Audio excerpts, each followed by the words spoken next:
Les déclarations de l'Office du Government of Ethics, publiées ce mois-ci, ont révélé un détail amusant. L'histoire commence le 8 mai 2026. Trump est devant les caméras à la Maison-Blanche et il lâche cette petite phrase. Cette phrase magique d'une élégance et d'une finesse saisissante. Go out and buy Dell, they are great. Allez acheter du Dell, ils sont superbes. Voilà, une recommandation d'investissement officielle du président des États-Unis aux 340 millions d'Américains.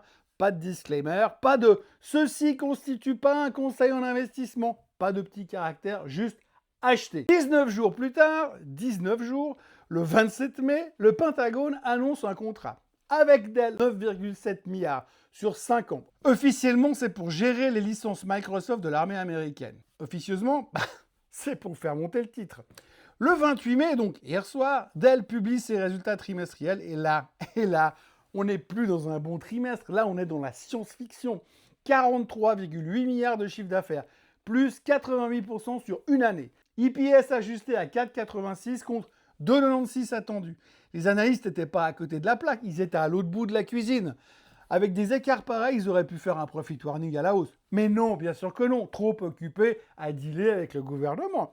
Les serveurs IA, plus 757% sur un an. Le carnet de commandes IA est à 51 milliards. La guidance est relevée à 167 milliards pour 2027. Bref, le titre prenait 40% en after hours. Plus 40% en une journée, en quelques minutes même, sur une boîte qui pèse déjà plus de 200 milliards. Les déclarations de l'Office du Government of Ethics, publiées ce mois-ci, ont révélé un détail amusant.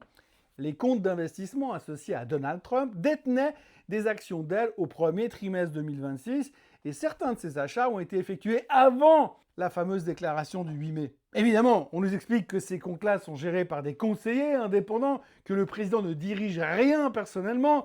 Évidemment, mais évidemment, c'est logique. Bien sûr, tout est parfaitement aligné, tout est parfaitement clean. C'est juste un magnifique alignement des étoiles et des copains de Donald qui sont placés au bon endroit de l'échiquier politique. Résultat, Dell aura pris plus de 80% en 3 semaines, plus 120 milliards de capitalisation boursière ajoutée. Michael Dell, le patron, sourit. Suzanne Dell, la femme du patron, sourit également. Et les spécialistes de l'éthique, eux, ils hurlent au scandale dans le vide, parce que personne ne les entend. Ouais, le bruit du tiroir casse de la Maison-Blanche est beaucoup trop fort.